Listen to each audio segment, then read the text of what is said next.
Fala pessoal, tudo bem? Vamos lá então para a leitura do capítulo 5, né? Do livro Subindo no Shemitah. E é isso aí, o título é A Influência do Shemitah no Brasil e nas Nações. Deus trabalha em ciclos, não apenas na minha e na sua vida. Ele opera desta maneira em todas as nações. Afinal de contas, Deus é o Senhor de toda a terra. Em períodos de Shemitah, ele vem estabelecer seu juízo, levantando ou derrubando reis, presidentes, sistemas de governo, doutrinas das mais diversas e também nações.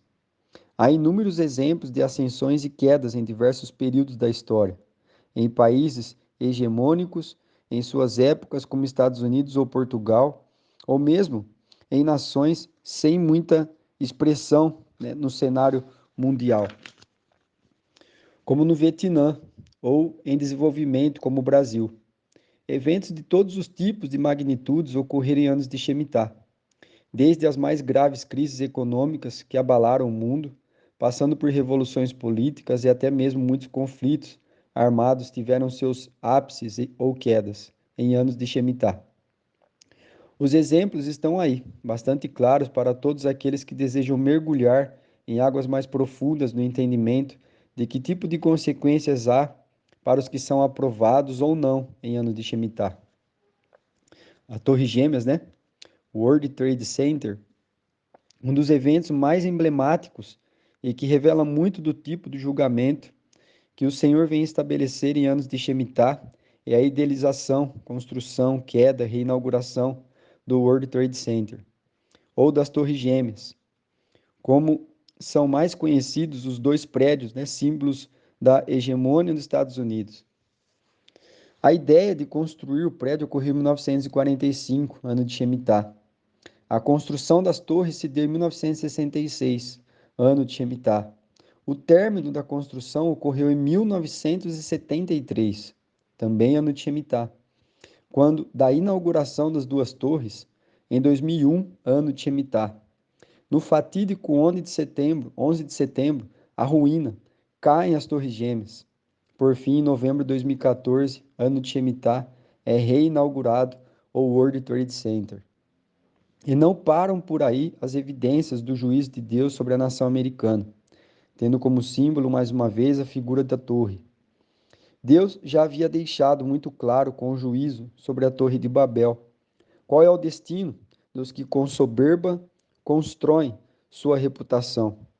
E agora, com a reinauguração do World Trade Center, vimos se cumprir o que Isaías profetizou.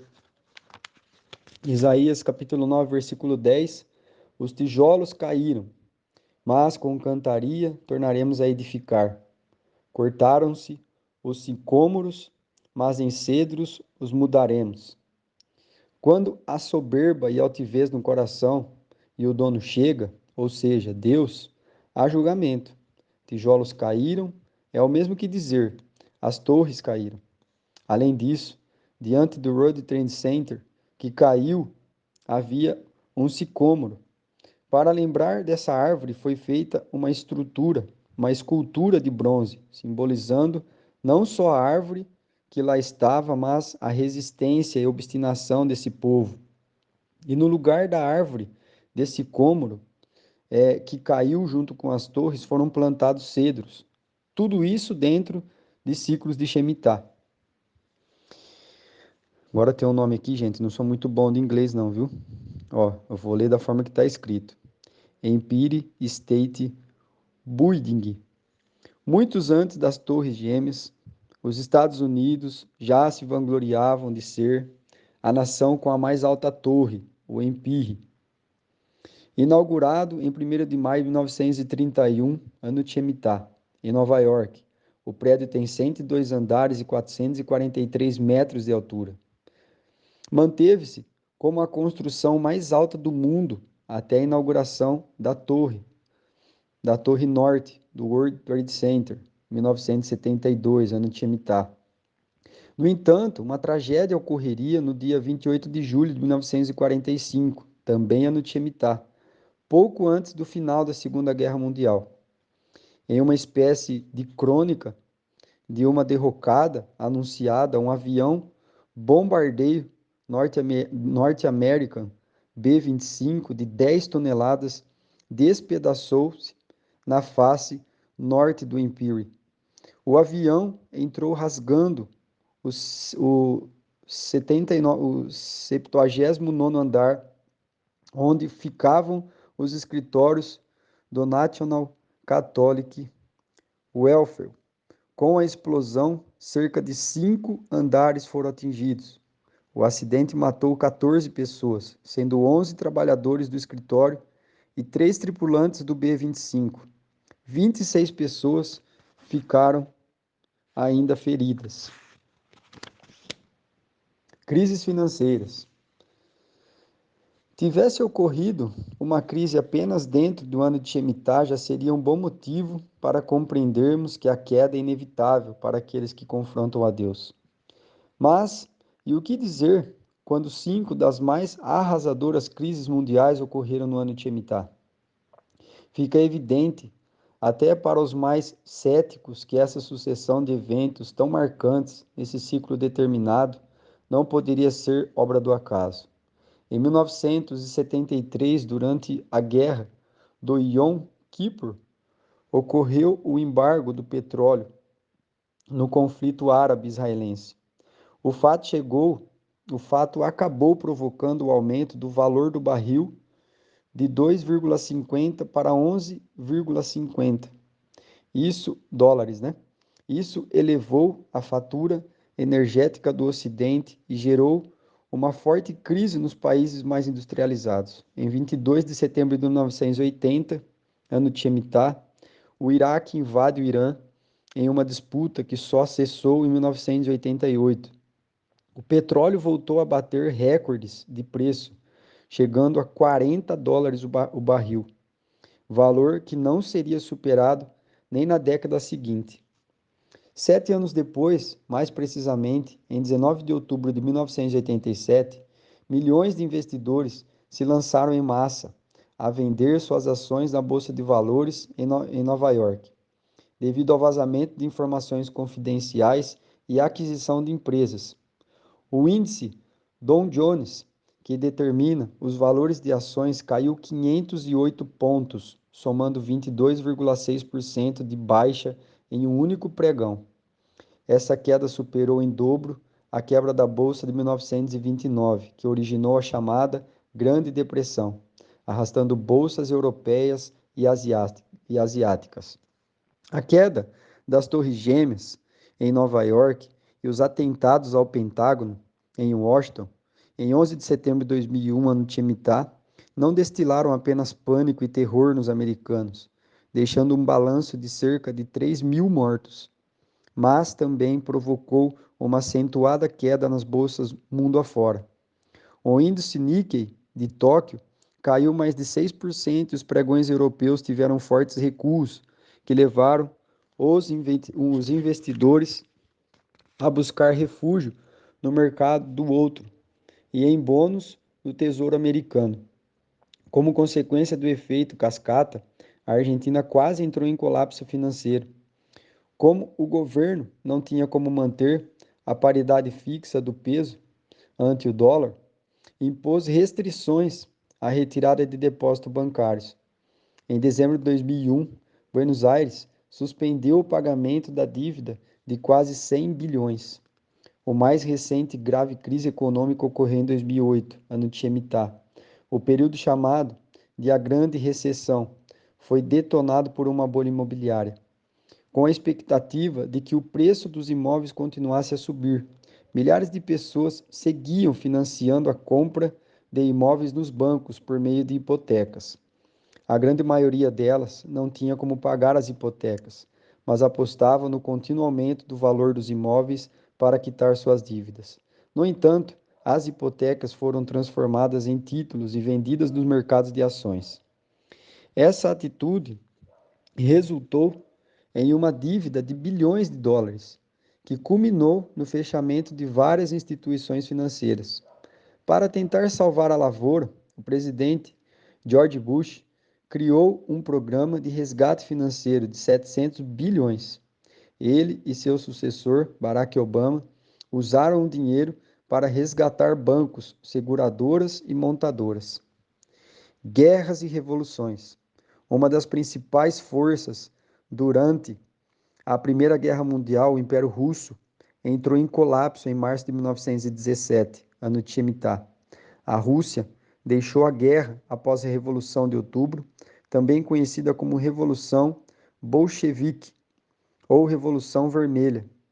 A segunda fase da Revolução Russa começou com o golpe do Estado, liderado por Vladimir Lenin e pelos bolcheviques contra o governo provisório.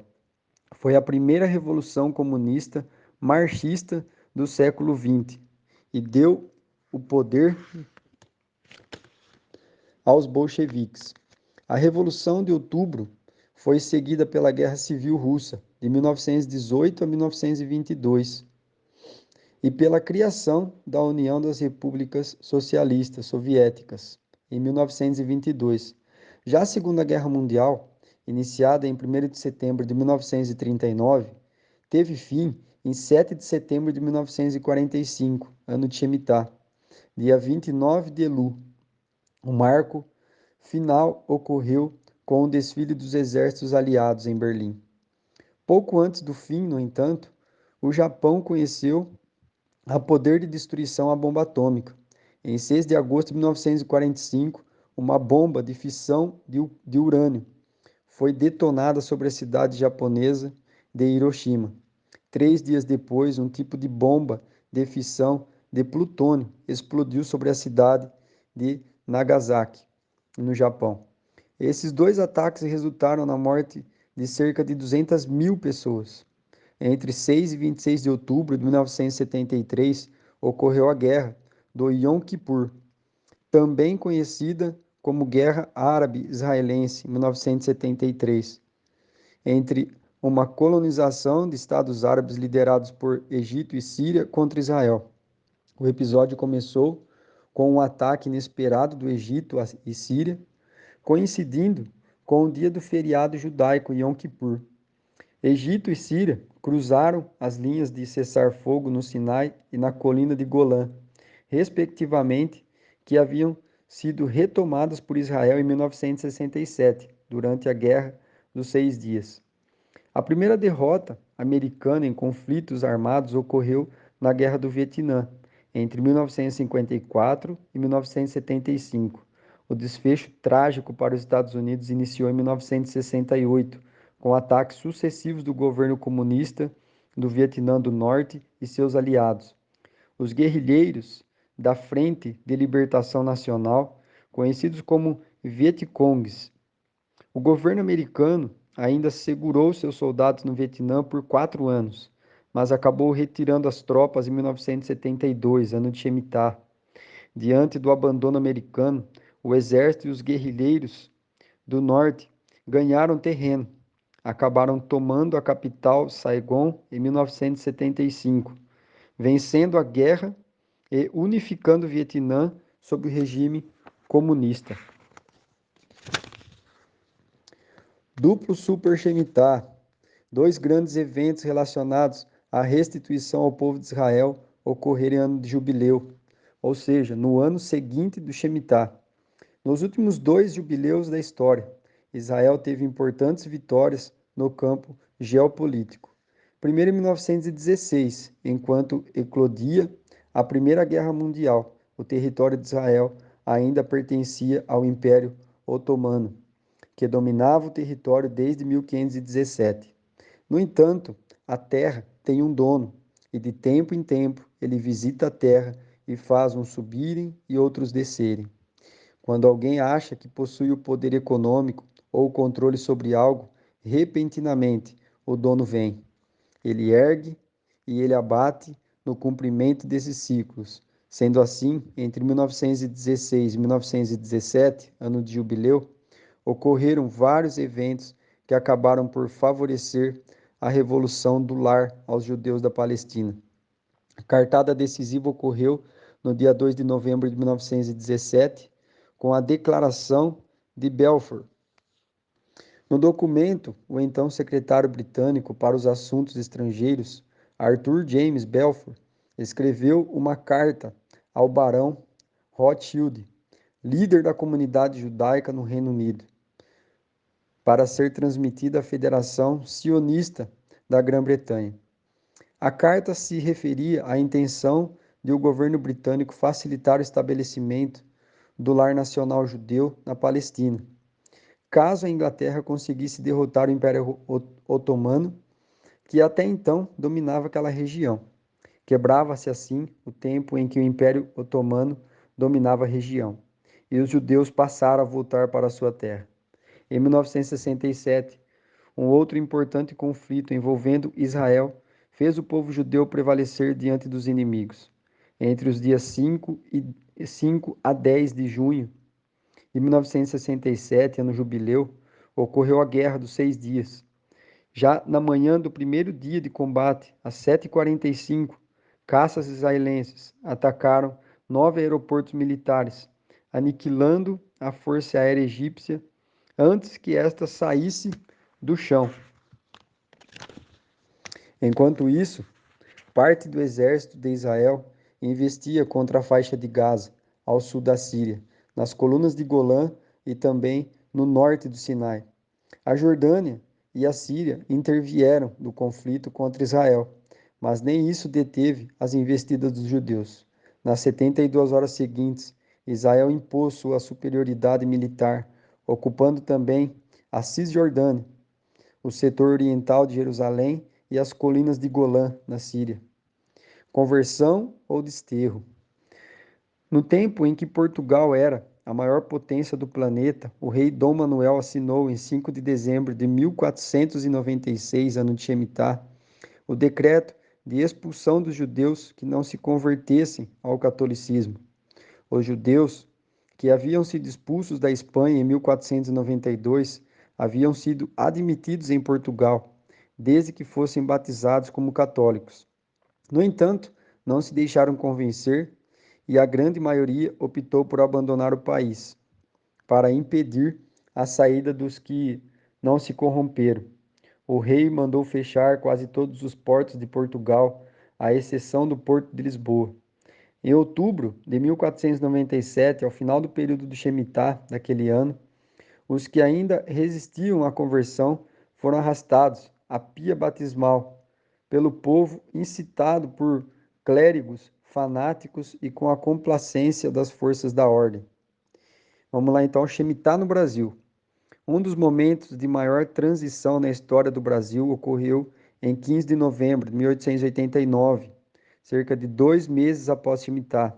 Com o fim do reinado do imperador Dom Pedro II, a República teve como primeiras medidas o seu novo governo, modificação da bandeira nacional, liberdade de cultos, separação entre igreja e Estado, criação do registro civil e secularização dos cemitérios.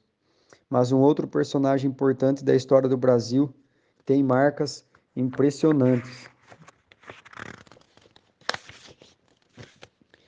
Em anos de Shemitah, Getúlio Dornelles Vargas nasceu em 19 de abril de 1882, ano de Shemitah. Em São Borja, no Rio Grande do Sul, em 1930, ano de Shemitah, ocorre a Revolução de 30, dando fim ao período da República, das oligarquias e dando início à Era Vargas. Esse movimento armado, liderado pelos estados de Minas Gerais, Paraíba e Rio Grande do Sul, depôs o presidente da República, Washington Luiz, em 24 de outubro de 1930, e impediu a posse do presidente eleito Júlio Prestes. Getúlio Vargas assumiu a chefia do governo provisório em 3 de novembro de 1930, data que marca o fim da República Velha no Brasil. Em 10 de novembro de 1937, ano de Shemitah, Getúlio Vargas institui o Estado Novo, um dos períodos mais autoritários da história do país. Entre as ações do seu governo, Vargas censura os meios de comunicação, rádios, revistas e jornais e manifestações artísticas, como, por exemplo, teatro, cinema e música. Cria o Departamento de Imprensa e Propaganda para promover e divulgar as realizações do governo. Reprime manifestações políticas e sociais, como protestos, passeatas e greves, perseguindo e, em alguns casos, prendendo opositores e inimigos políticos. Cria a moeda Cruzeiro, implementa a Companhia Siderúrgica Nacional e a Companhia Vale do Rio Doce, e participa da Segunda Guerra Mundial ao lado dos aliados, Inglaterra, Estados Unidos e União Soviética, com o envio da FEB, Força Expedicionária Brasileiras, aos campos de batalha na Itália. Sua derrocada política não poderia ocorrer de outra forma senão em um ciclo de Shemitah, em 29 de outubro de 1945, sob o comando de Góes Monteiro, um dos homens diretamente envolvidos no golpe de 1937, Vargas é deposto. Ele caiu no mesmo ano em que a Segunda Guerra chega ao fim, e no mesmo período em que regimes fascistas e populistas entram em decadência. Luas de sangue. Mesmo com tantos acontecimentos marcantes na história, existem claros sinais de que Deus continua querendo nos dizer algo neste Shemitah pelo qual estamos passando, entre 2014 e 2015. Nos eventos anteriormente aqui listados, alguém poderia refutar a ideia de intervenção do Senhor, defendendo o acaso, ou até mesmo dizer que se trata de uma mera disputa entre nações e suas ganâncias. Mas e o que dizer a respeito das luas de sangue? Dois desses eclipses ocorreram em 2014, em 15 de abril, Páscoa, e em 8 de outubro, Festa dos Tabernáculos. Os outros dois em 2015, 4 de abril, Páscoa, e 28 de setembro, Festa dos Tabernáculos. Também a mera citação dessa ocorrência não seja tão reveladora a vocês, mas é importante frisar que uma tétrade de luas de sangue em ano de Shemitah durante duas das mais importantes festas judaicas é um evento único em 2 milênios. Além disso, no meio do período das 4 luas de sangue, ocorre um eclipse solar, em 20 de março de 2015. Tanto no livro do profeta Joel, como no livro de Atos, esses acontecimentos são citados.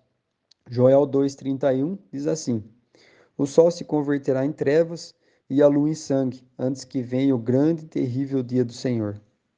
O mesmo texto é citado por Pedro no sermão do dia de Pentecoste, Atos 2,20.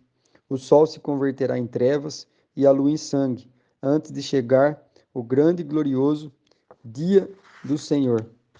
Terminando aqui, pessoal. Os eventos mais recentes, com as 4 luas de sangue, ocorreram em anos bastante emblemáticos para o povo de Israel.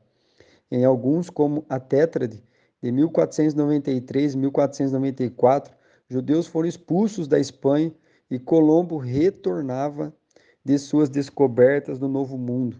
Em 1949 e 1950, nova formação de luas de sangue e então os judeus voltaram a migrar para a sua terra, depois de quase 2.000 anos distantes. A próxima vez que isso ocorre, em 1967 e 1968, ano de jubileu, quando Israel tornou de volta a cidade de Jerusalém na Guerra dos 6 Dias. Não há como afirmar o que deve ocorrer, mas nesse período do final de Shemitah, de 2014 e 2015, devemos ficar muito atentos. Isso porque a história nos mostra que, em períodos de tétrade, de luz de sangue, situações de peso histórico têm ocorrido. Vimos nesse capítulo como Deus estabelece seus juízos para levantar ou abater as nações em anos de Shemitah. É como se o dono da terra voltasse para ver como estão as coisas. E se as encontra fora de sintonia com os seus propósitos, Deus faz com que os povos se alinhem à sua vontade. Há muito mais exemplos e ocorrerão ainda outros tantos, até a volta do Senhor Jesus Cristo. Quando não entendemos os ciclos, descemos em 3 áreas: governo, finanças e espiritual. Esse vai ser o nosso próximo tema aí, pessoal. Ok? Leitura um pouco mais puxada hoje, né? Mas glória a Deus. Deus abençoe.